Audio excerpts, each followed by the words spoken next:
मागच्या चॅप्टर मध्ये कसल्या प्रॉपर्टीज बघितल्या आपण? मेकॅनिकल.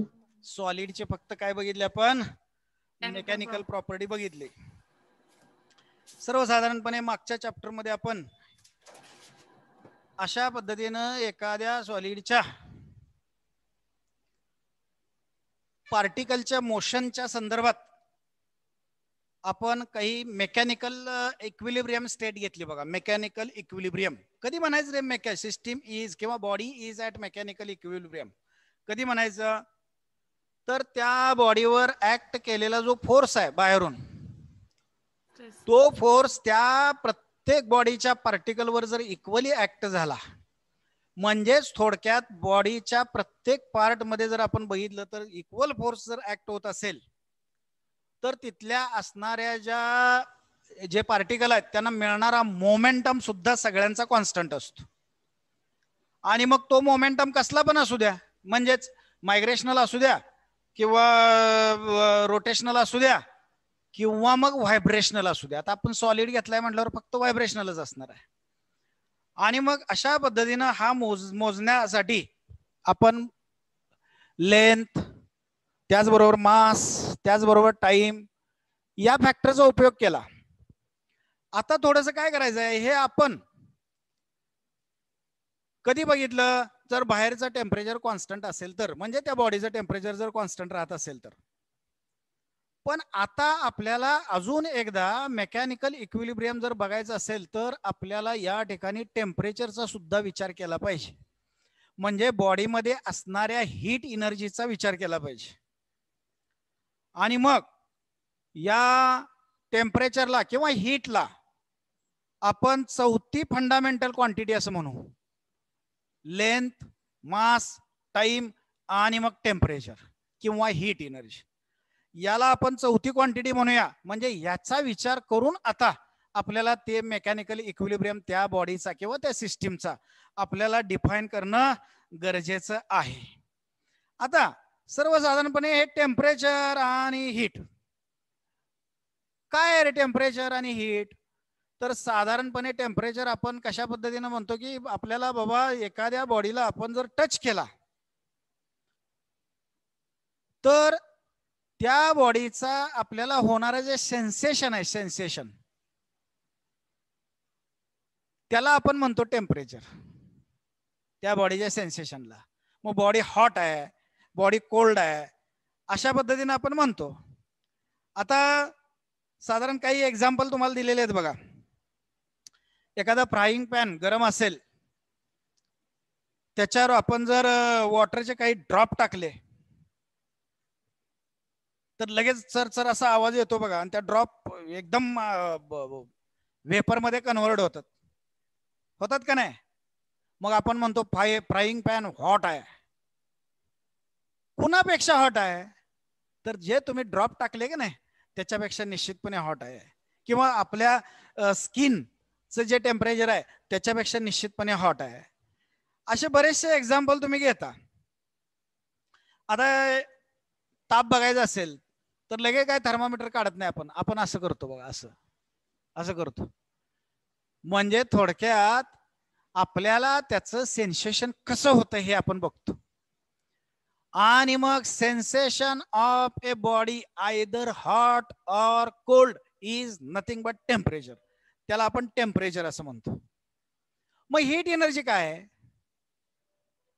हीट एनर्जी काय काय रे? हीट एनर्जी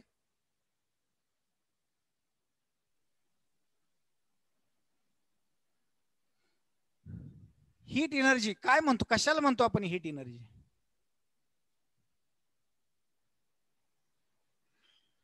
एखादी हॉट बॉडी म्हणजे टेम्परेचरच्या दृष्टिकोनातून एखादी हॉट बॉडी आणि कोल्ड बॉडी आपण जर एकत्र ठेवली, ही हॉट बॉडी आहे, ही कोल्ड बॉडी आहे, तर काय होतं रे?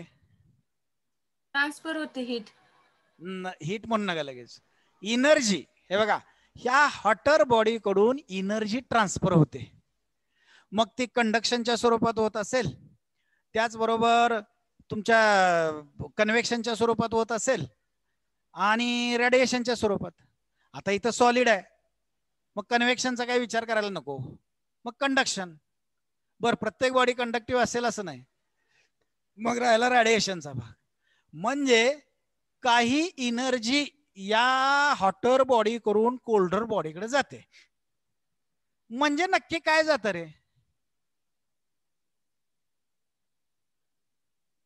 तर कायनेटिक एनर्जी जाते. कायनेटिक एनर्जी कुणाची? त्या बॉडीच्या मॉलिक्युलची. बघा इथं इथं टच करून ठेवले बॉडी, मी टच करून ठेवले. म्हणजे या ठिकाणचे बॉडीचे जे पार्टिकल असतील, बघा या ठिकाणचे बॉडीचे जे पार्टिकल असतील आणि या बॉडीचे या ठिकाणचा पार्टिकल घेतला तर ह्याची व्हायब्रेशनल कायनेटिक एनर्जी जास्त असणार आहे आणि ह्याची कमी असणार आहे. व्हायब्रेशनल कायनेटिक एनर्जी ती दोन गोष्टीवर डिपेंड आहे बरं का.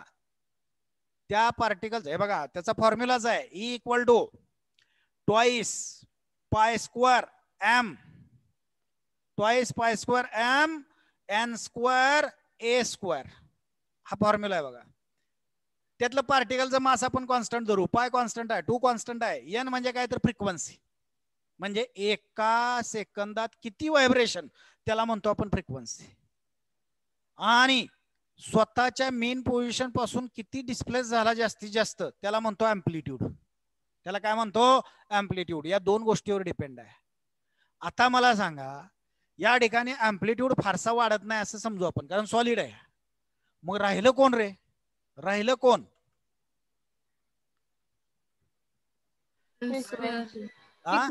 फ्रिक्वेन्सी.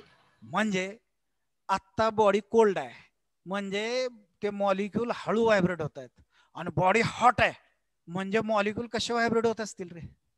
फास्ट व्हायब्रेट होत असतील.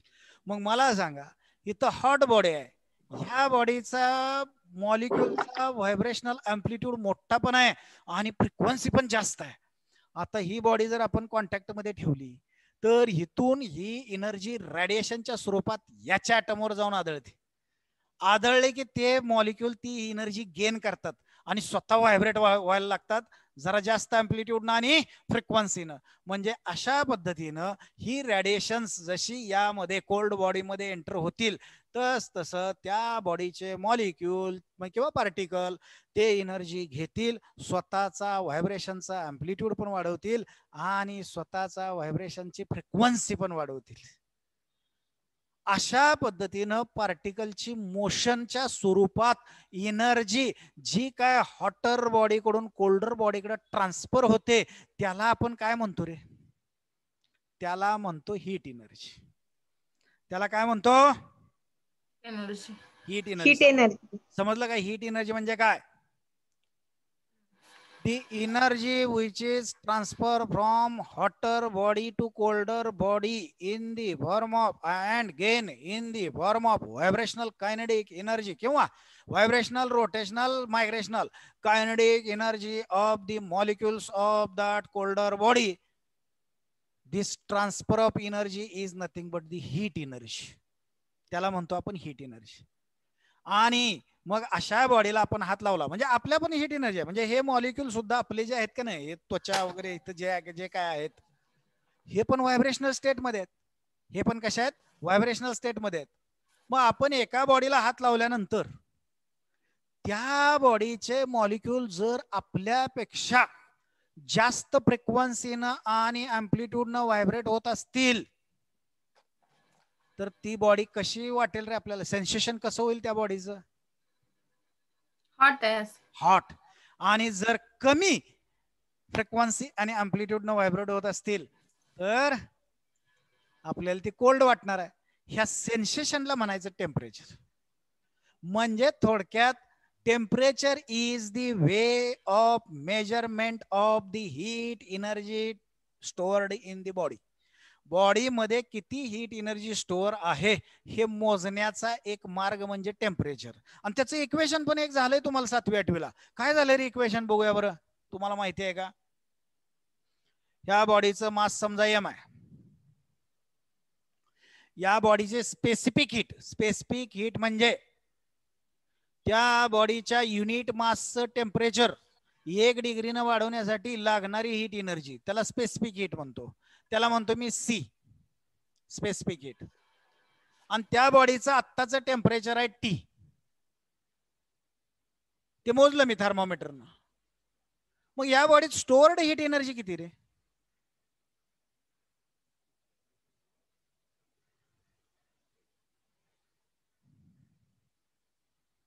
या बॉडीमध्ये स्टोअर असणारी हीट किती? M into C into delta T म्हणजे चेंज. डेल्टा टी नाही, मी स्टोअर असणारी हीट म्हणलंय. स्टोर हा बरोबर आहे. M into C into delta T नाही, T. टी. म्हणजे या बॉडीत स्टोअर असणारी हीट एनर्जी एच आता सध्या स्टोअर आहे. आता डेल्टा कधी म्हणायचं माहितीये का? आता ही बॉडी समजा हीट बाहेर टाकत असेल, बाहेर देत असेल सराउंडिंगला, तर त्याचं टेम्परेचर कमी होणार आहे. मग डेल्टा टी न कमी झालं तर हीट किती बाहेर टाकली बॉडीनं? Delta H. आता समजा बाहेरून हीट आत येत असेल, मग टेम्परेचर वाढणार आहे बॉडीचं. मग डेल्टा टी एवढ्यानं टेम्परेचर वाढलं म्हणजे बॉडीने हीट घेतली किती? Delta H. बरोबर. म्हणजे डेल्टा म्हटलं तर इकडे डेल्टा बरं का, आणि इकडे टी म्हटलं तर इकडे नुसता एच. तिकडे डेल्टा टी म्हटलं तर डेल्टा एच, बाहेर टाकलेली हीट किंवा आत घेतलेली हीट. आणि नुसतं जर टेम्परेचर घेतलं त्या बॉडीचं कॉन्स्टंट जे काय आहे ते, तर H equal to M into C into temperature, म्हणजे mass into specific heat into temperature. म्हणून मी म्हटलो temperature is the way of measurement of heat energy stored in the body or heat released by the body or heat energy gained by the body. आलं लक्षात? Temperature आणि heat मधला फरक लक्षात आला का? हो. सांगायचं आता टेम्परेचरचं एसआय युनिट. आता युनिट बघूया आणि जाऊया पुढं. टेम्परेचरचं एसआय युनिट केल्विन. केल्विन. बरोबर. आपण मोजतो सर्वसाधारणपणे सारखं प्रॅक्टिकली मोजतो कशात? Degree Celsius. Degree Celsius. बर ठीक आहे. हीट एनर्जीचं unit SI unit joule. Joule. Heat एनर्जीचं CGS unit dyne. Erg. Erg. काय त्यांच्यामध्ये संबंध? 1 joule equal to 10 raised to 7. 7 अर्ग. बरोबर. बर. हीटचं प्रॅक्टिकल युनिट जूल. हे एसआय युनिट झालं. हीट एनर्जी आहे म्हणून जूल मान्य. पण हीट प्रॅक्टिकली आपण कशात मोजतो?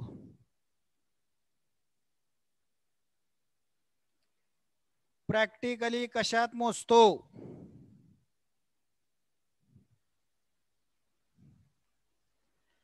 अरे किलो कॅलरी किंवा कॅलरी. 10⁻³ कॅलरीचा 1 kilo calorie. What is the relation between kilo calorie and joule?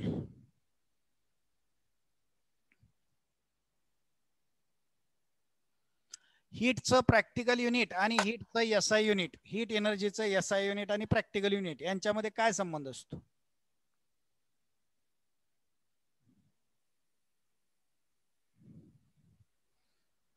काय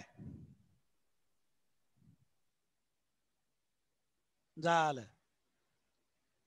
अरे जर किलो कॅलरी घेतला का नाही, 1 किलो कॅलरी म्हणजे 4200 जूल पर किलो कॅलरी. म्हणजे 4200 जूल. आणि 1 कॅलरी म्हणजे 4.2 जूल. आठवलं का? आठवलं का? हेच तुम्ही किती घेत होता माहितीये का 10वी पर्यंत? 4180 घेत होता किंवा 4.18 घेत होता. आठवलं का 10वी पर्यंत? हा खरं 4184 किंवा 4.184.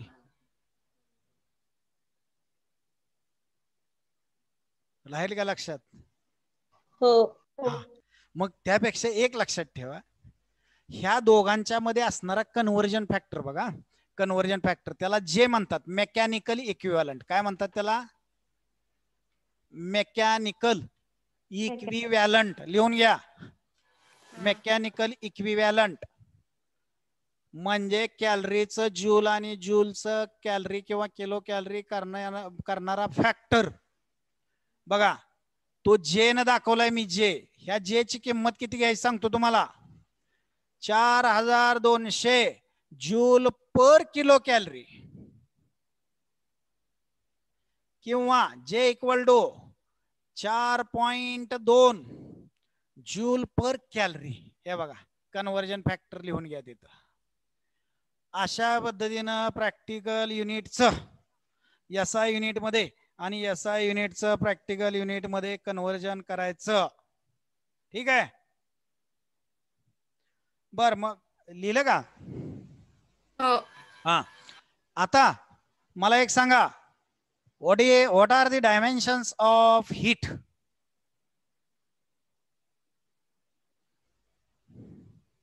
आता मात्र अवघड झालं. एक एकदम सोपं आहे रे. L raised to 2 हा L raised Joule. अरे एनर्जीच आहे हीट. हीट एनर्जी आहे. M raised to 1 तेच L की. raised to 2 T raised to L raised minus to 2. 2 आणि T raised to minus 2. हा एनर्जी आहे. बर टेम्परेचरच्या डायमेन्शन्स केल्विन. K हा K के. raised to 1. बस हा. बाकी कुठलं घ्यायचं नाही, कारण टेम्परेचरचं युनिटच आहे केल्विन. ते काय माहित आहे तुम्हाला. बरं आता हे आर्टिकल तुमचं टेम्परेचर अँड हीट नाही बरं का तुम्हाला. फक्त माहिती पाहिजे तुम्हाला टेम्परेचर काय आणि हीट काय आहे, म्हणून मी थोडक्यात सांगितलंय. आता मेजरमेंट ऑफ टेम्परेचर पण बहुतेक काढलंय. ते काढलंय की नाही? हो. हा फक्त एक लक्षात ठेवा, मेजरमेंट ऑफ टेम्परेचर मेजर करण्यासाठी जे काय डिव्हाइस वापरतात त्याला थर्मोमीटर असं म्हणतात. काय म्हणतात त्याला? थर्मोमीटर. आणि जी मोजण्याची प्रोसेस आहे त्याला थर्मोमेट्री म्हणतात. काय म्हणतात त्याला? थर्मोमेट्री. हे जाता जाता लक्षात ठेवा. आता हे थर्मोमीटर जर तुम्ही बघितले तर तुम्हाला 2-3 प्रकारचे दिसतील बरं का. 2-3 प्रकारचे, solid liquid type, solid gaseous type, अशा पद्धतीचे 2-3 प्रकारचे दिसतील. त्यातले आपण वापरतो ते लिक्विड ग्लास. कुठले वापरतो? Liquid in glass. पूर्वी मर्क्युरी वापरायची. मर्क्युरी हे लिक्विड वापरायचं आणि ग्लासच्या असणाऱ्या सिलेंड्रिकल ट्यूब मध्ये भरायचं बरं का. आणि त्याच्यावर स्केल तयार करायचं. आता स्केल तयार करायचं कसं करायचं ते नंतर सांगतो. आणि मग अशा पद्धतीनं याला म्हणायचं लिक्विड ग्लास थर्मोमीटर. कसला? Liquid glass. पण अलीकडं मर्क्युरी वापरत नाहीत. काय वापरतात रे?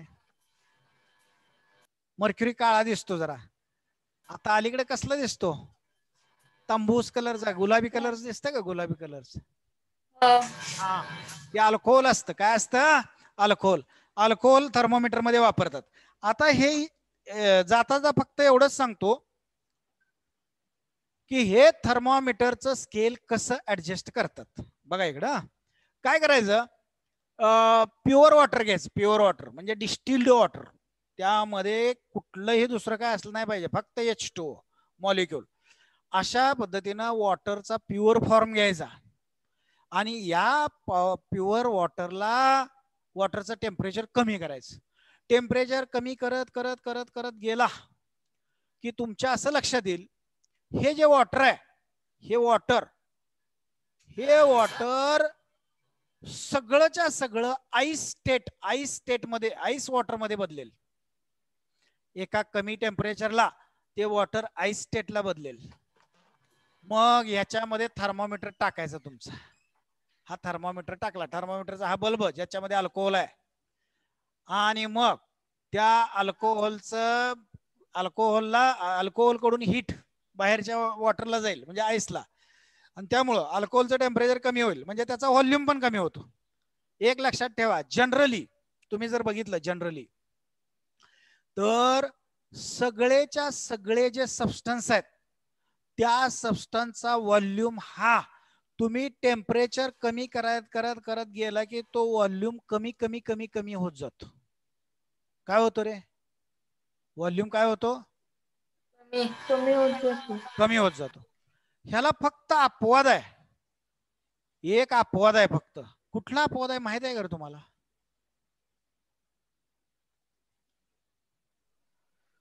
Generally, if you check all the substances which are found in universe म्हणतोय मी, which are found in the universe, all they shows the property that when its temperature goes on decreasing, that is when there releases heat outside, at that time you will have its volume is continuously goes on decreasing. आणि तो तसाच graph आपण जर पुढे काढत गेलो, लक्षात घ्या, आपण तसाच ग्राफ जर पुढे काढत गेलो, बघा इकडं टेम्परेचर घेतोय आणि इकडे घेतोय व्हॉल्यूम, बघा. तर हा ग्राफ साधारण तुम्हाला 0 डिग्री टेम्परेचरला काहीतरी व्हॉल्यूम असेल त्याचा, तुम्ही टेम्परेचर इन्क्रीज करा त्याला व्हॉल्यूम वाढत जातो, शेवटी टेम्परेचर इतकं नेता तुम्ही ते गॅसियस स्टेट मध्ये जाईल. बरं, टेम्परेचर कमी करत आला, गॅसेस मधून ते लिक्विड स्टेट मध्ये येईल आणि लिक्विड मधून परत ते सॉलिड होऊन परत तुम्ही असंच करत गेला, जात नाही इथं जात नाही तुम्ही. पण लक्षात ठेवायचं, हा ग्राफ जर पुढे आपण कंटिन्यू केला तर इथं एक असं टेम्परेचर मिळतं की ज्या टेम्परेचरला त्याचा व्हॉल्यूम 0, किती होणार? 0. प्रॅक्टिकली हे शक्य नाही बरं का. मग हे टेम्परेचर कुठलं असतं रे? -270. बरोबर, -273. काय पहिल्या मापटी चिपटी काय? Degree Celsius. Fahrenheit Celsius. म्हणजेच किती SI मध्ये? 0 केल्विन. बरोबर, 0 केल्विनला बरं का. मग असे सगळे सबस्टन्स दाखवतात बरं का, सगळे सबस्टन्स दाखवतात. फक्त एक सबस्टन्स, आणि तोही तसंच दाखवतो, पण एका ठराविक टेम्परेचरच्या स्लॅब मध्ये मात्र तो वेगळा असतो. अरे झाले 8वी 9वीत म्हणून विचारतोय मी. आठवलं का? बघा, वॉटर. हा कोण? बरोबर. आणि कुठल्या टेम्परेचरच्या मध्ये तो वेगळं दाखवतो वर्तन? 0 डिग्री टू 4 डिग्री. बरोबर, 0 degree Celsius to 4 degree Celsius. अगदी बरोबर, छान. त्यालाच काय म्हणता रे तुम्ही त्याला? त्या बरोबर, एनॉमलस बिहेवियर ऑफ वॉटर, म्हणजेच अतिशय विसंगत वर्तन दाखवतो वॉटर एवढ्याच टेम्परेचर मध्ये बरं का. बाकी सगळं बाकीच्या प्रमाणे. As a temperature increases volume increases, temperature decreases volume decreases. फक्त एवढ्यामध्ये वॉटर जर सोडलं, 0 to 4 डिग्री व्हॉल्यूम वाढत जातो आणि 4 to 0 डिग्री व्हॉल्यूम वाढत जातो, आणि 0 to 4 व्हॉल्यूम कमी होत जातो बरं का. आणि पुन्हा इथून पुढे आणखी वाढणार आहे, तेवढे एक लक्षात ठेवा बरं का, एवढे एक लक्षात ठेवा. आणि मग वॉटर आपण प्युअर घेतलं यात, आणि त्याचं टेम्परेचर कमी कमी कमी गेलो, शेवटी ते झालं सॉलिड, म्हणजेच आईस झालं. आता काय करायचं बघा, तुम्ही थर्मामीटर तयार करून ठेवलाय का नाही?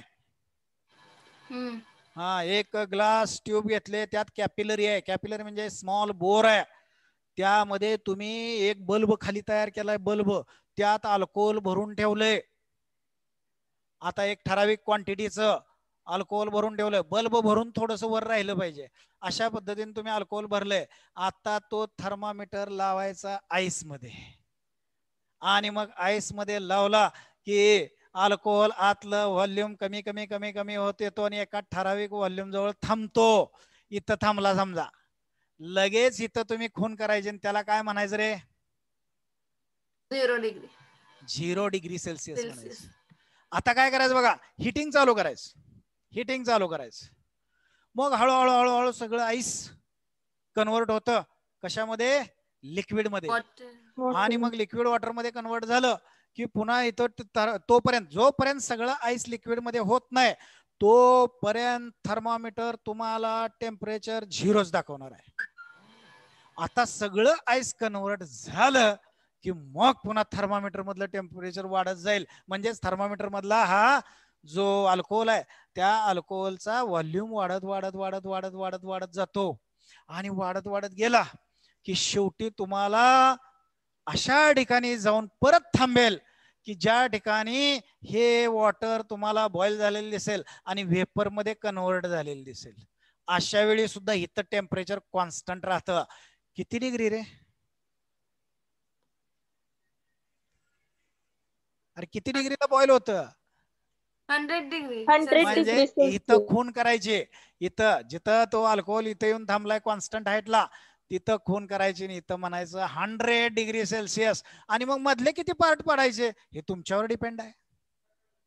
मधले किती पार्ट पडायचे, बाबा 50च पडायचे का 100 पडायचे का आणखी 1000 पडायचे, हे तुमचं डिपेंड आहे. पण शक्यतो 100 भाग करतात. याचे किती भाग करतात? 100 भाग. आणि मग एका भागाला म्हणायचं 1 डिग्री सेल्सिअस. हे लक्षात आलं का? डिग्री सेल्सिअस मधलं टेम्परेचर. हा, आता काय करायचं बघा, तुम्हाला फॅरनहाइट मधलं पाहिजे, फॅरनहाइट मधलं. तर तुम्ही काय करायचं बघा, या फॅरनहाइट साठी तुम्ही बरोबर या 0 डिग्री सेल्सिअस म्हटलं की नाही तिथं म्हणायचं 32. आता पॉईंट घेत नाही बरं का, पुढचं 32 पॉईंट समथिंग असं घेत नाही, आता 32च घेतो. तिथं खरं पाहिजे 32.7 32.02 पाहिजे, पण मी 32च घेतो. इथं म्हणायचं 32 डिग्री फॅरनहाइट. आणि ज्यावेळी बॉईल होईल का नाही, ज्यावेळी बॉईल होईल त्यावेळी त्याला म्हणायचं 212 फॅरनहाइट. 212 फॅरनहाइट डिग्री फॅरनहाइट म्हटलं का? हे झालं फॅरनहाइट मधलं टेम्परेचर. आणि आता ज्यावेळी आईस स्टेट मध्ये असतो त्यावेळेचं केल्विन मधलं टेम्परेचर त्या खुणेला म्हणायचं 273.15 असतं, पण ते घेऊ नका. 273 केल्विन. हा डिग्री सेल्सिअस मधला 0 म्हणजे 273. हे तिन्ही लक्षात येत आहे का तुमच्या? हा, ह्याचे आपण 100 भाग केलेत. हा, आता आईस स्टेटला म्हणायचं 32 डिग्री फॅरनहाइट आणि व्हेपर स्टेटला म्हणजे बॉइलिंग स्टेटला म्हणायचं 212 फॅरनहाइट. आणि मग ह्याचे 180 भाग पाडायचे. किती पाडायचे भाग? 180 मध्ये रेषा मारायची. आणि मग एका भागाला म्हणायचं 1 फॅरनहाइट. काय म्हणायचं त्याला? 1 फॅरनहाइट. इथं बघा 273 म्हणजे आईस स्टेट, इथं 180 लिहितो, 180 भाग पाडले. आणि 100 डिग्री सेल्सिअस 100 न वाढवा, ह्यात 100 वाढवा म्हणजे 373 केल्विन इथं झाला.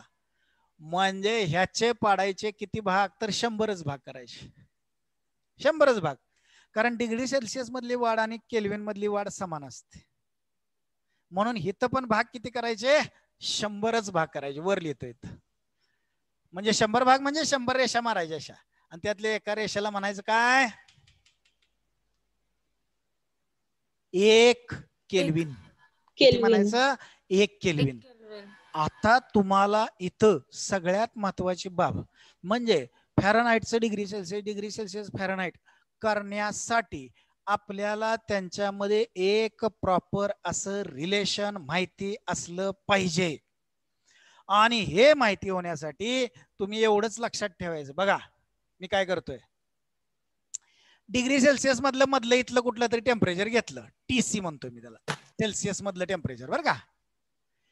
तेच फॅरनहाइट मध्ये त्याला म्हणतो मी TF. फॅरनहाइट मध्ये हा माहिती आहे रिलेशन, माहिती आहे ना? मग ते सांगा मला रिलेशन. चला सांगा. Degree Fahrenheit is equal to पहिल्यांदा सेल्सिअस घ्या. डिग्री सेल्सिअस मायनस त्याच्यातला लोएस्ट किती आहे? 0 डिवायडेड बाय किती भाग करतोय त्याचे मध्ये? किती भाग करतोय? 100. बरोबर. हेच कोणाला इक्वल असतं सांगतो तुम्हाला.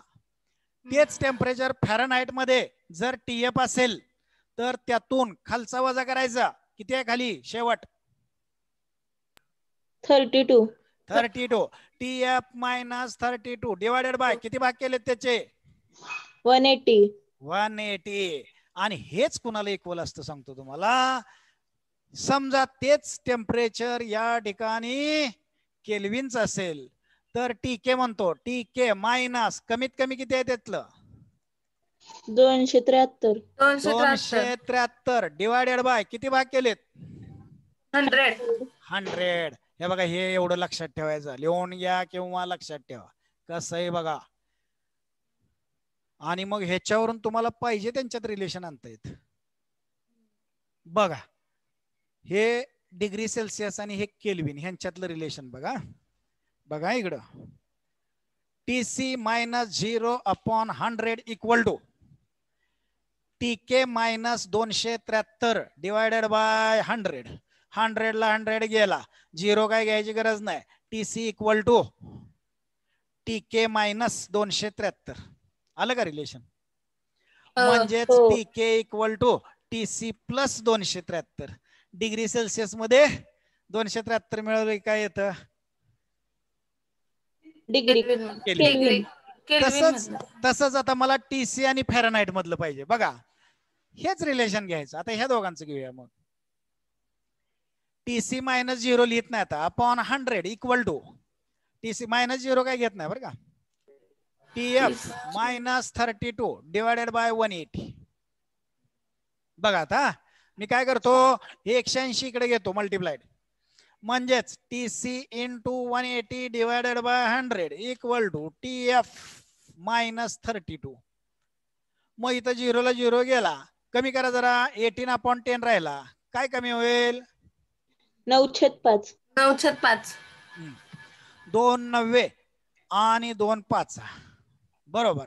म्हणजेच डिग्री सेल्सिअस मधल्या टेम्परेचरला 9 न गुणलं, 5 न भागला, आणि हे 32 घ्या की इकडं, त्यात 32 मिळवलं की काय आलं? फॅरनहाइट मधलं टेम्परेचर. फॅरनहाइट. हा, याच्यावर पण प्रॉब्लेम वगैरे विचारले जातील किंवा पुढे कुठेतरी गरजेचं लागेल, म्हणून तुम्हाला मी या ठिकाणी टेम्परेचर कसं मेजर करायचं आणि त्यांच्यामध्ये जी काय आपण स्केल्स वापरतो त्या स्केल्स साठी असणार रिलेशन, तर एवढंच लक्षात ठेवा. का एवढं मग रिलेशन काय, हे एका दिवस चुकू शकतो तुमचं, पण त्यातनं चुकत नाही. आता मग TF आणि TK मधलं ते तुमचं तुम्ही काढू शकताय बरं का, काढू शकताय, काय हरकत नाही. बर, ठीक आहे, जाऊया का पुढं? हो. हा, आता हे आर्टिकल फक्त एवढ्या पुरतच तुम्हाला, स्केल पुरतं मी मर्यादित आहे बरं का, तुम्हाला विचारणार नाहीत का याच्यावरचं, पण लक्षात ठेवा. आता आयडियल गॅस इक्वेशन असं एक इक्वेशन आहे, असं एक आर्टिकल आहे तिथं बरं का, ते सुद्धा तुम्हाला नाही आत्ता. काय बघा बरं, नाही आयडियल गॅस इक्वेशन नाही. तरी परंतु जाता जाता का झालंय, आपल्याला झालंय का? आम्हाला झालंय केमिस्ट्रीला झालंय. मग मला सांगा what is ideal gas? Boyle's law, Charles law, Avogadro law, जे ओबे करतात. गॅस लॉ जे एकन सांगा रे. जे gas, Boyle's law, Charles law, Avogadro's law obey करतात त्यांना आयडियल गॅस म्हणतात. असं सांगितलंय तुम्हाला? हो. बर, हे बघा, मी असं म्हणतो, ठीक आहे, तुम्ही असं म्हणा, मी त्याच्यापेक्षा ते लॉ वगैरे कोणाच घेत बसत नाही, तो पुढचा भाग झाला.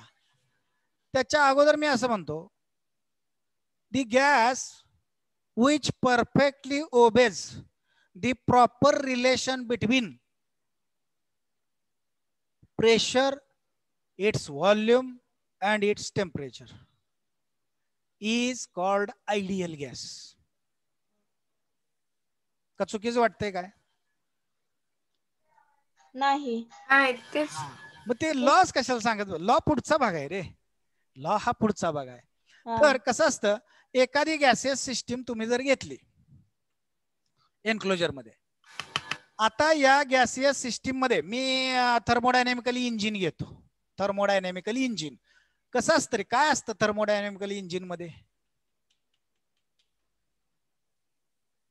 किक, ऍक्सलरेटर, रेसर, गाडी असं काय असतं का? नाही, नुसता सिलेंड्रिकल कंटेनर रिजिड वॉलचा आणि एक पिस्टन झालं बघा, त्याला म्हणायचं थर्मोडायनॅमिकल इंजिन. आता सध्या यात मी गॅस एनक्लोज केलेला आहे. या गॅसवर किती प्रेशर आहे इथं तुम्हाला या पिस्टनवर कळेल. P एवढं प्रेशर आहे आता सध्या. या गॅसचा व्हॉल्यूम किती आहे तर V एवढा व्हॉल्यूम आहे आता सध्या. या गॅस या सिलेंडर मध्ये कुठून तरी मी थर्मामीटर या पद्धतीने इंट्रोड्यूस केला आणि त्याचं टेम्परेचर मोजलं ते T एवढं आहे. या तिघांना म्हणतात थर्मोडायनॅमिकल कोऑर्डिनेट्स. काय म्हणतात यांना? थर्मोडायनॅमिकल कोऑर्डिनेट्स. हा, जसे तुम्ही एखाद्या बॉडीची मोशन डिस्क्राईब करायची असेल तर कार्टेशियन कोऑर्डिनेट सिस्टीम वापरता का नाही? X axis, Y axis, Z axis, आणि मग एक्स ऍक्सिसला किती, वाय ऍक्सिसला किती असं सांगता का नाही हे मोशन एक्सप्लेन करताना. तसं एखादी थर्मोडायनॅमिकल सिस्टीम म्हणजे काय? The system in which you are going to learn or study its exchange of heat with neighboring bodies. याला म्हणायचं thermodynamics. Study of properties behaved by the body when it exchange the heat energy with neighboring body is called thermodynamics. त्याला आपण thermodynamics असं म्हणतो. आणि मग याला म्हणायचं, आणि ते मग स्टडी करण्यासाठी आपल्याला हे कोऑर्डिनेट वापरावे लागतात. बाबा त्या बॉडीवर प्रेशर किती आहे, त्या बॉडीचा व्हॉल्यूम आता सध्या काय आहे, त्या बॉडीचं टेम्परेचर आता सध्या किती आहे. अशा पद्धतीनं आपण काय करतो माहितीये का, या तिघांना वापरतो. यांना म्हणायचं थर्मोडायनॅमिकल कोऑर्डिनेट्स. आणि हे थर्मोडायनॅमिकल कोऑर्डिनेट्स एकमेकाशी रिलेटेड आहेत. कसे रिलेटेड आहेत बघा. समजा हा गॅस घेतलेला मी N मोल एवढा घेतलाय. किती घेतलाय गॅस? N मोल एवढा गॅस घेतलाय. आणि मग त्यांच्यामध्ये रिलेशन असतं PV इक्वल टू NRT. काय रिलेशन असतं? PV product of pressure on this system, volume occupied by this system is always equal to the multiplication of amount of mole of that system into its temperature and proportionality constant is universal gas constant. ह्याला काय म्हणता तुम्ही? R ला universal gas constant. मग त्याची value किती असते? Numerical value 8.314 in 8.314 joule kilo. 8.314 joule पर मोल केल्विन. काय असतं? जूल पर मोल केल्विन हे त्याचं युनिट आहे बरं का. पण हे कधी माहितीये का? ते SI युनिट मध्ये SI युनिट मध्ये असतील ते. हा बरोबर, लक्षात घ्या. आता बघा, यामध्ये समजा तुम्ही जर 1 मोलचा गॅस घेतला. किती मोलचा? 1 मोलचा. तर मग इक्वेशन काय होतं माहितीये का? PV equal to RT. बघा 1 मोलचा गॅस घेतला म्हणजे सिस्टीमच 1 मोलची तुम्ही घेतली तर PV इक्वल टू RT मान्य. अजून एका फॉर्म मध्ये इक्वेशन आपल्याला घ्यायचं आहे. समजा मी ही सिस्टीम तराजू मध्ये तागड्यामध्ये मोजून आणली. किती मोजून आणली? तर मी स्मॉल m एवढं मास घेतलं. स्मॉल m एवढं मास मोजून आणलं तागड्यातून. आणि याचं मॉलिक्युलर वेट म्हणजे एका मॉलिक्युलचं मास जर या कॅपिटल M एवढं असेल तर अजून एका फॉर्म मध्ये हे इक्वेशन कसं लिहिणार रे? PV equal to M upon capital M. शाबास. मोल म्हणजे small m upon capital M into RT. माहिती आहे तुम्हाला सगळं. आता मी समजा युनिट मासची बॉडी घेतली म्हणजे सिस्टीम घेतली. युनिट मास म्हणजे स्मॉल m इक्वल टू 1 म्हणजे झालं बघा PV equal to R upon M into T. हे बघा अजून एक फॉर्म. आणि त्यातल्या R अपॉन M ला काय म्हणतात माहितीये का? R अपॉन कॅपिटल M म्हणजे युनिव्हर्सल गॅस कॉन्स्टंट आणि मॉलिक्युलर वेट त्या गॅसचं ह्यांच्या रेशोला म्हणतात स्मॉल r. त्याला म्हणायचं gas constant of unit mass. काय म्हणायचं? Gas constant of unit mass. Gas constant of unit mass R upon M. आणि मग इक्वेशन होतं PV equal to small RT. हे बघा युनिट मासच्या गॅससाठी, युनिट मासच्या म्हणतोय मी, युनिट मोल नव्हे. युनिट मासच्या गॅससाठी असणारे इक्वेशन, आणि त्यातला स्मॉल आर म्हणजे युनिव्हर्सल गॅस कॉन्स्टंट नव्हे, हा नव्हे, हा नव्हे, हे युनिट मोलचा इक्वेशन आणि हे युनिट मासचा इक्वेशन. हे फरक लक्षात ठेवा बरं का. हा आता थोडक्यात आता इथं बघायचं. आता मग या असणाऱ्या थर्मोडायनॅमिकल कोऑर्डिनेट्स मध्ये असणारी जी प्रपोर्शनॅलिटी आहे किंवा प्रपोर्शनल रिलेशन आहे, ते रिलेशन जे सिस्टीम 100% ओबे करते त्याला म्हणायचं आयडियल गॅस. पण आयडियल गॅस असा अस्तित्वात आहे का? नाही. नाही. त्यासाठी आपल्याला भरपूर असम्पशन्स घ्यावे लागतात, आणि असम्पशन्स घेतल्यावर सुद्धा आयडियल होत नाही. रिअल गॅस म्हणतो आपण त्याला. कसला म्हणतो? Real gas. रिअल गॅस म्हणतो. रिअल. हा, आयडियल म्हणत नाही. आणि आता मग तुम्ही सांगताय ते, आता तुम्ही सांगताय ते काय बघा, असू दे सिस्टीम इथं थर्मोडायनॅमिकल इंजिन असू देत. आता तुम्ही म्हणताय ते पहिल्यांदा बॉइल्स लॉ. बॉइल्स लॉ काय सांगतो रे बॉइल्स लॉ? आता काय करायचं माहित आहे का, ह्या ज्या वॉल्स आहेत का नाही कंटेनरच्या, या कंटेनरच्या वॉल्स डायथर्मॅनस मटेरियलच्या बनवायच्या. कसल्या? डायथर्मॅनस. डायथर्मॅनस म्हणजे सराउंडिंगला हीट गेली पाहिजे, सराउंडिंग कडून कमी पडणारी आली पाहिजे, त्याला म्हणायचं. म्हणजे हीट एनर्जी पास करणारं मटेरियल त्याला म्हणायचं डायथर्मॅनस मटेरियल. डायथर्मॅनस मटेरियल आलं लक्षात? हीट ट्रान्सफर करणारं मटेरियल, ऍब्सॉर्ब नव्हे किंवा रिफ्लेक्ट नव्हे, ट्रान्सफर झाली पाहिजे हीट त्याच्यातून, त्याला म्हणायचं डायथर्मॅनस मटेरियल. आता मी डायथर्मॅनसच्या केल्या, मग मी समजा वरून प्रेशर वाढवलं, व्हॉल्यूम कमी होतो, प्रेशर इन्क्रीजेस, व्हॉल्यूम डिक्रीजेस, आणि टेम्परेचर इन्क्रीज व्हायला सुरुवात होणार आहे. पण जसं टेम्परेचर इन्क्रीज होईल तशी हीट एनर्जी बाहेर जाईल. जाईल का नाही बाहेर? हो. हा, त्यामुळे एक्सिस हीट बाहेर गेली, टेम्परेचर इथलं कॉन्स्टंट राहिलं. आता समजा मी पिस्टन वर घ्यायला लागलो, म्हणजे प्रेशर डिक्रीजेस, व्हॉल्यूम इन्क्रीजेस. तसं इथलं टेम्परेचर, हा बोला, हा तसं इथलं टेम्परेचर कमी व्हायला लागेल. पण होणार नाही कमी का? जेवढं कमी पडेल तेवढी हीट लगेच बाहेरून घेणार आहे सिस्टीम. घेतली का?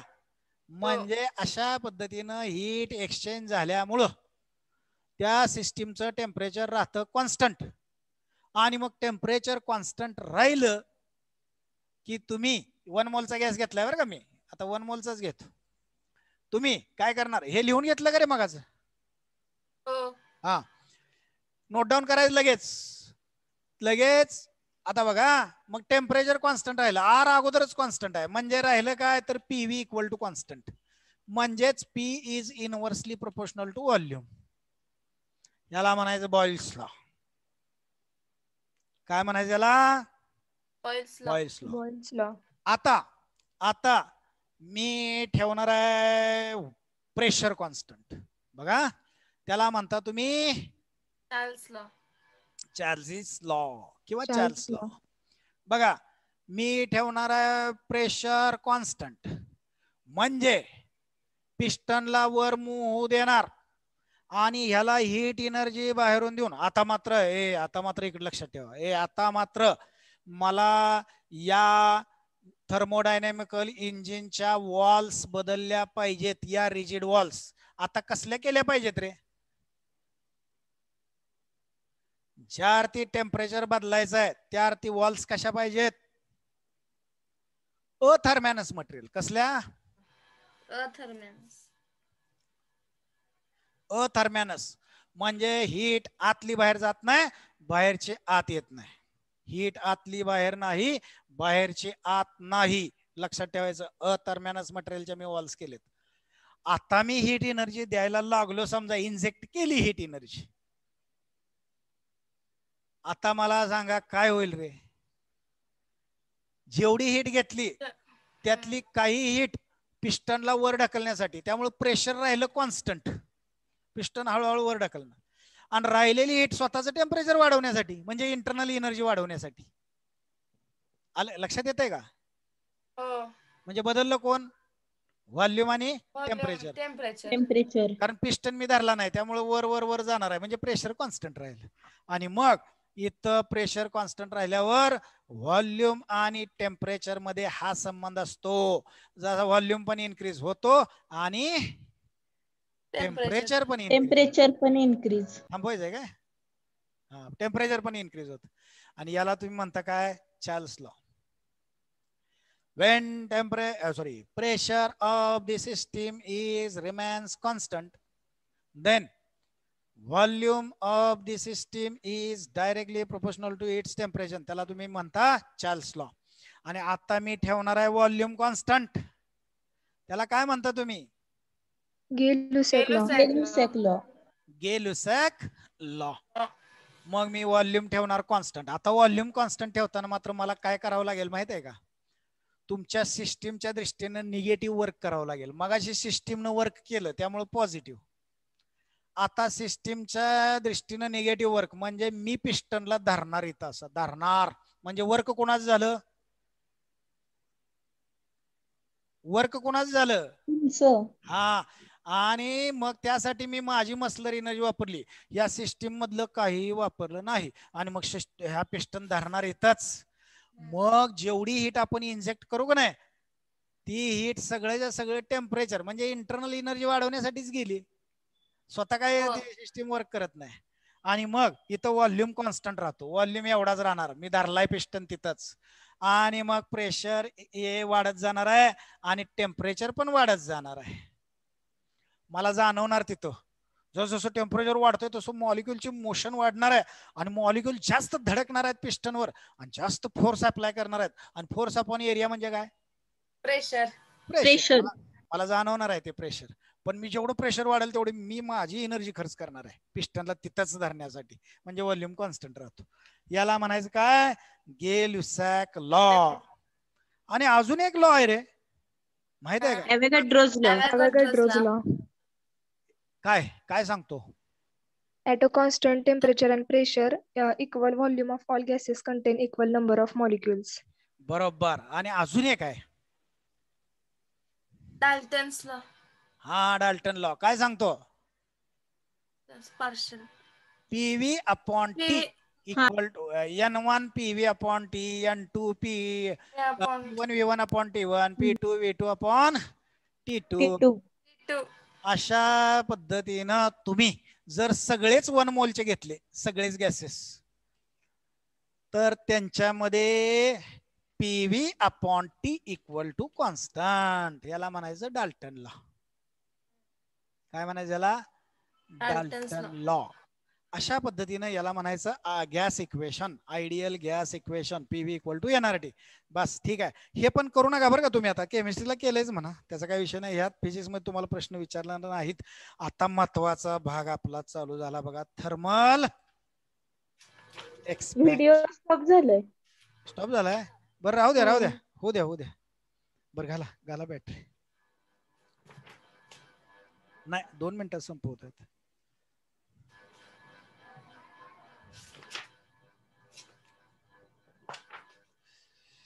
बर झालं का चालू